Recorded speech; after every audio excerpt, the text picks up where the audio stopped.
Uma professora querida por todos, e sua filha vivem uma vida plena e tranquila. Até que as duas são encontradas terrivelmente assassinadas. Foi um assassinato cruel, sem sentido e brutal. As duas foram esfaqueadas múltiplas vezes, foi muito pessoal, com muita raiva. Por que vocês estão dizendo que eu matei essas pessoas? Do que vocês estão falando? Eu nunca matei ninguém na minha vida, eu nunca nem machuquei ninguém, eu nem sei quem são essas pessoas, eu nunca machuquei ninguém, cara. Os detetives precisam explorar os detalhes íntimos de suas vidas para poderem revelar o ser maligno que causou a morte das duas mulheres. E para isso, eles terão que seguir decifrando assassinatos.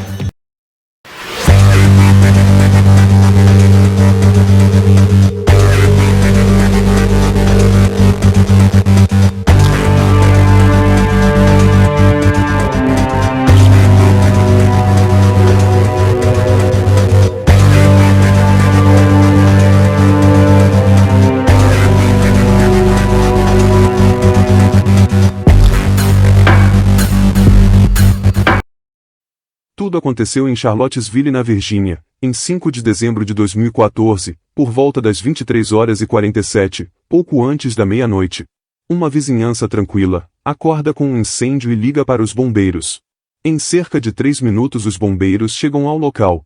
O incêndio já estava nos 2 andares da casa. Em quase 2 horas os bombeiros conseguiram controlar o fogo.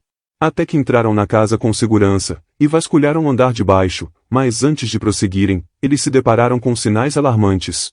Os socorristas logo percebem que haviam manchas de sangue nas paredes, e na escada da casa, então temendo o pior, os policiais são chamados para verificarem a terrível cena. Eles começam a vistoriar toda a casa para ver se encontram sinais de possíveis vítimas no local. E por fim, vão até o porão, onde infelizmente acabam encontrando 2 corpos. Um corpo estava enrolado em um tapete, com fitas adesivas. E o outro corpo estava caído ao pé da escada, com um casaco cobrindo a cabeça. O sangue das vítimas eram bem visíveis, havia muito sangue saindo dos corpos. As duas foram atingidas múltiplas vezes, com um objeto pontiagudo, possivelmente uma faca, e um outro objeto, que mais tarde foi identificado como um martelo. Alguns policiais chegaram a dizer que foi a pior coisa que eles viram na vida em suas profissões. O capitão de polícia de Charlottesville, James Mahoney, que estava no local, logo percebeu que era muito pessoal, pela quantidade de lesões encontrada nos corpos. Ele diz que houve muita raiva naquela cena. Mas para confirmar se o capitão James estava certo, teriam que entrar a fundo na vida daquelas duas mulheres.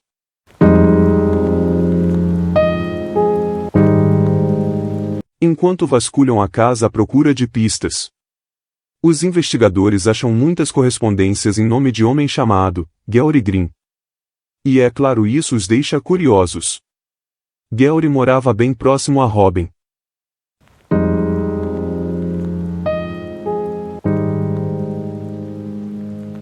Robin se casou com Gary Green no final dos anos 70, e no final dos anos 80 eles se mudaram para a Virgínia, para ela terminar a sua pós-graduação em educação. Mas na época da tragédia, já estavam divorciados há um bom tempo. Mas mantinham um relacionamento muito amigável, tinham um respeito mútuo.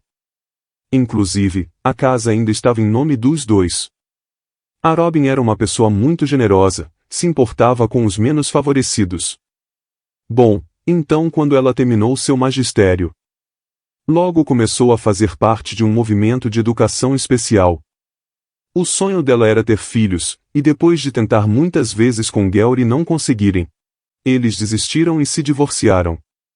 Depois do divórcio, ela se sentiu preparada para adotar uma criança. Ai, eu quero levar ela pra casa. Tudo bem, você pode.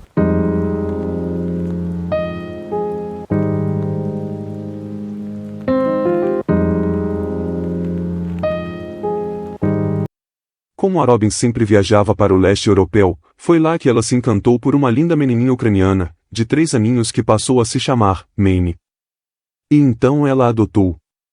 Mas seu ex-marido Gary continuou presente em suas vidas. A Robin então dedicou sua vida para a Minnie, nunca namorou, nem se envolveu com ninguém, sua vida era Minnie, foi sua escolha. E ela era muito feliz com isso. Por voltas das 5 horas da manhã, do dia dos assassinatos, os investigadores batem na porta de Gary para lhe dar a terrível notícia. Gary acompanha os policiais até o local do crime. Ele fica arrasado, destruído. Ele ainda conseguia ver a fumaça saindo da casa.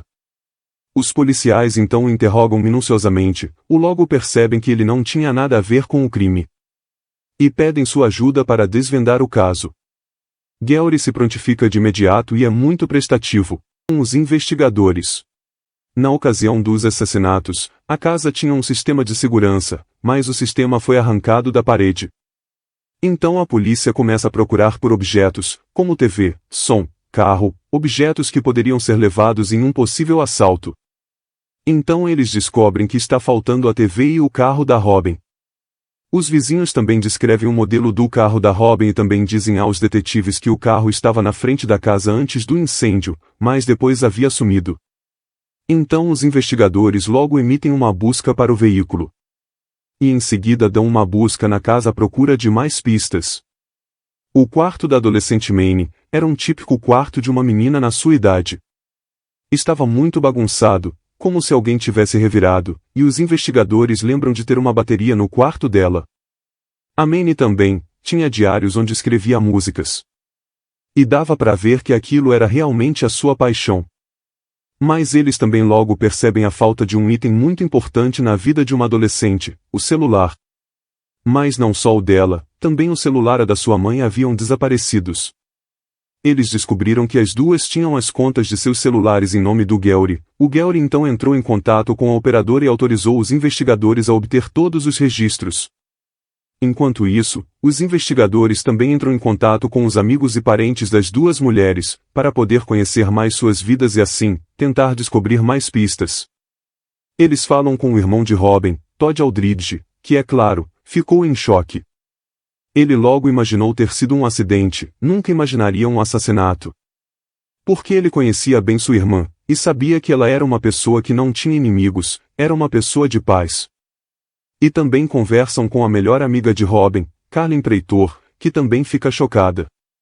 Mas praticamente, diz a mesma coisa que o irmão da Robin, que ela era uma pessoa maravilhosa, tranquila. Até mesmo na escola, ela era chamada pelos seus superintendentes de encantadora de crianças. Todos os amigos em que os investigadores conversavam insistem que a Robin não tinha inimigos. O foco então dos investigadores ficou em encontrar o carro e os celulares. Então eles conseguem identificar um sinal ativo que vinha do celular da Robin, solicitaram ao provedor de telefonia para identificar de onde vinha aquele sinal. O sinal foi identificado a 10 minutos da casa delas, em um condomínio de apartamentos. Logo que os investigadores chegam ao condomínio, vem o carro da Robin, então depois de uma busca exaustiva pelo celular dentro do carro, sem sucesso, eles fazem uma chamada para o número da Robin, pois o sinal continuava a apontar para aquela área. E imediatamente ouvem o toque do celular vindo da lixeira do condomínio. Eles resgatam o celular da lixeira. E percebem que o celular estava praticamente destruído, mas ainda dava para obter algumas informações forense. E também, eles levam a lixeira do condomínio para ver se acham mais itens que possam ajudar nas investigações. Enquanto a lixeira é inteiramente vasculhada, os investigadores conseguem rastrear através do celular da Robin, praticamente todos os passos dela no dia do assassinato. Eles encontram então várias ligações para um número específico, inúmeras vezes, e constatam que aquele era o número da filha, a Maine. Eles interrogam os funcionários da escola onde a Robin trabalhava, e um deles diz que a Robin estava preocupada porque a filha não estava atendendo ao telefone naquele dia. E isso não era nada normal. Então eles vão à escola da Maine, e verificam se ela foi à escola no dia 5 de dezembro, dia dos assassinatos.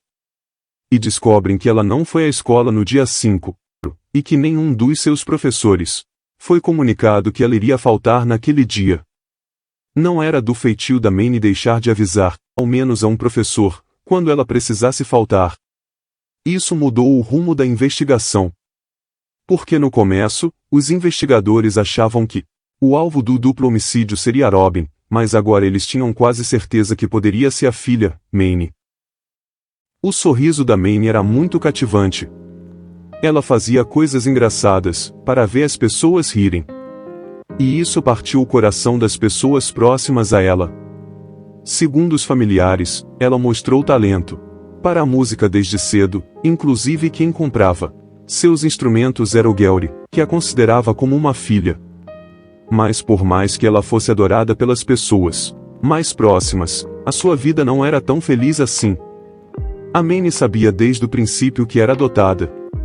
A Robin nunca escondeu isso dela. Ela foi naturalizada americana no dia 4 de julho, e isso era um orgulho para ela.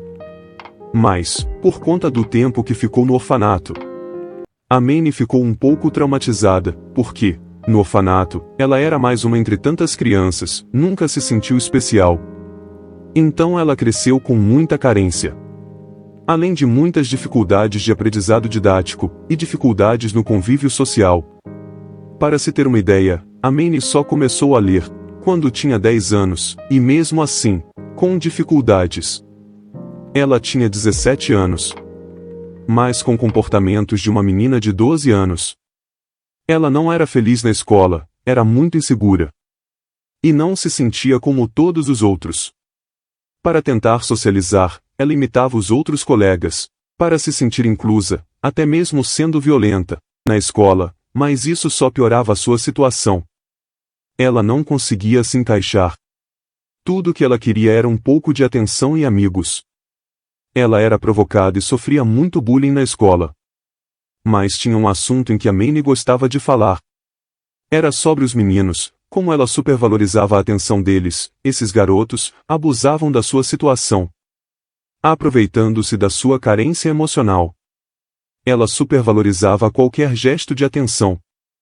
Então com tudo isso, a Manny se envolveu sexualmente com alguns garotos do colégio. Mas para os garotos, era só isso. Depois eles tinham até vergonha de ficarem próximos a ela, por conta da sua fragilidade mental.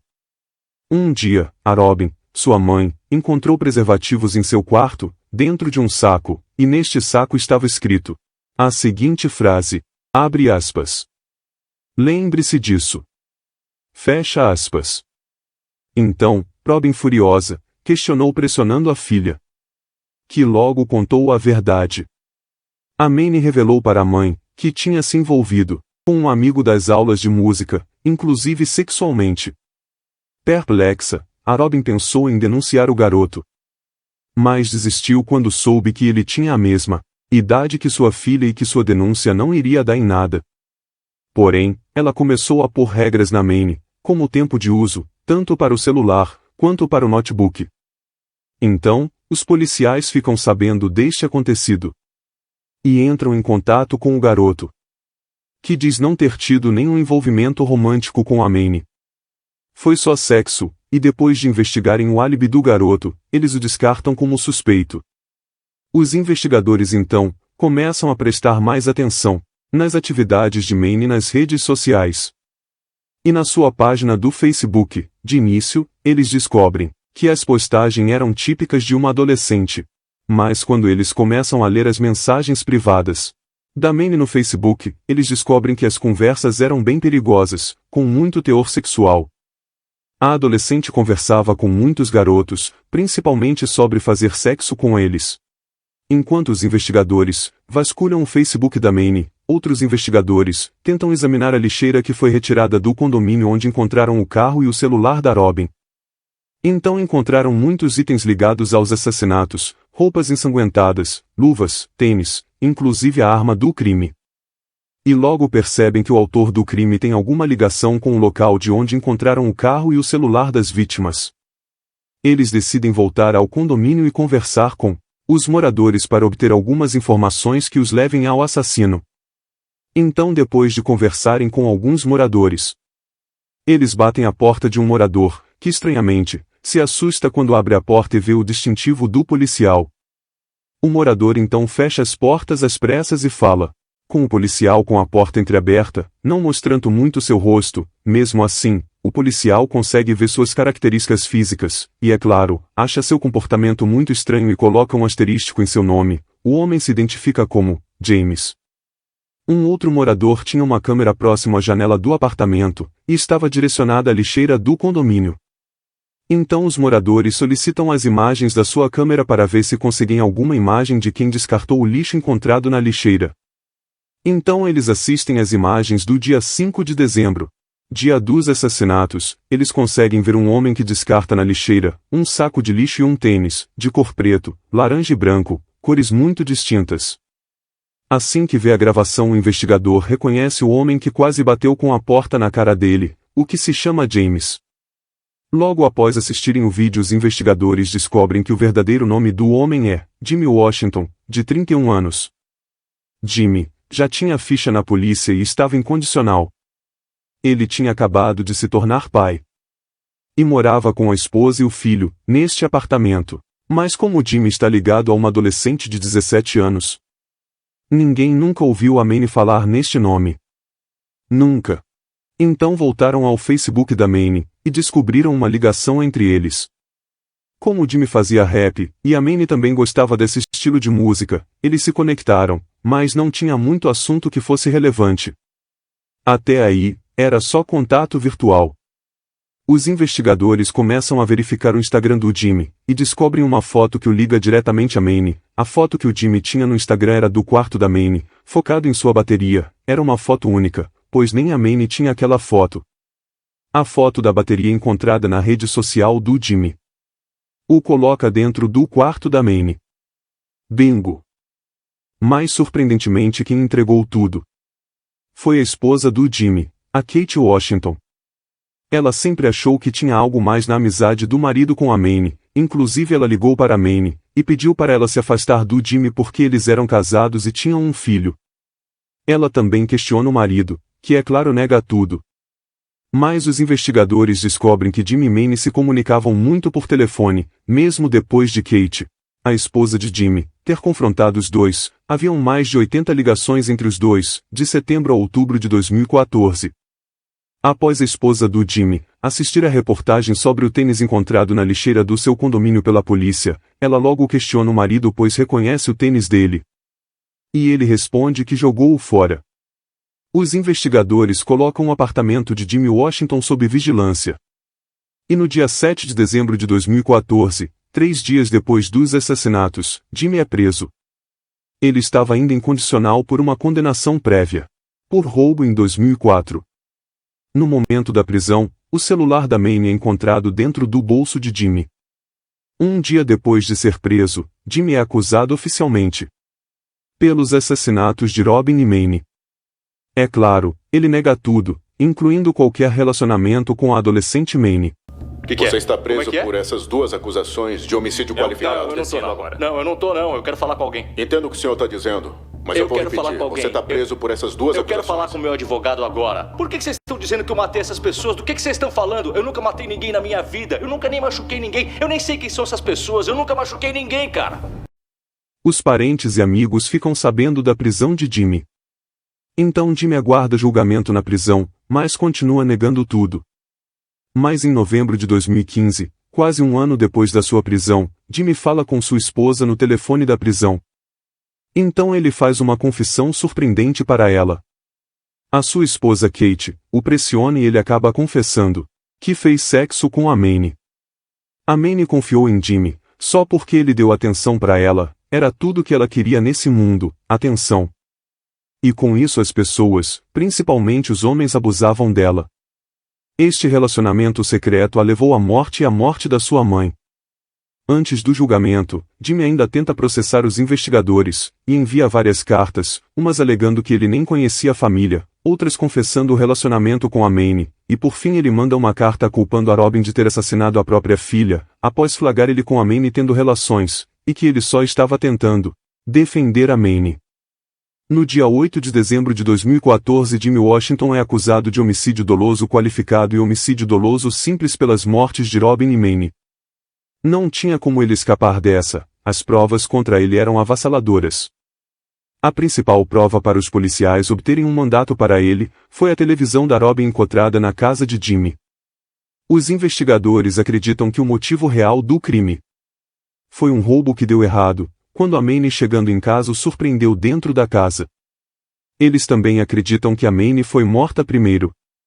E enquanto ele estava limpando a cena do crime, a Robin Chegou em casa e ele imediatamente a atacou usando um martelo em sua cabeça inúmeras vezes. Então em junho de 2014 ele é condenado à prisão perpétua. Mais 40 anos de cadeia pelos assassinatos de Robin e Manny. O alívio dos amigos e familiares foi geral. A prisão dele não trará as duas de volta. Mas tem o sentimento de justiça por elas. E o irmão da Robin diz uma grande verdade. Ele estava incondicional. Se ele estivesse preso, as duas estariam vivas até hoje. A forma horrível em que elas morreram não apaga da memória dos que cultivavam muito amor e carinho por elas. Alguns dos amigos da Robin, após a sua morte, criaram um acampamento em sua homenagem chamado Albury Camp, em Charlottesville, dedicado para crianças e adolescentes especiais.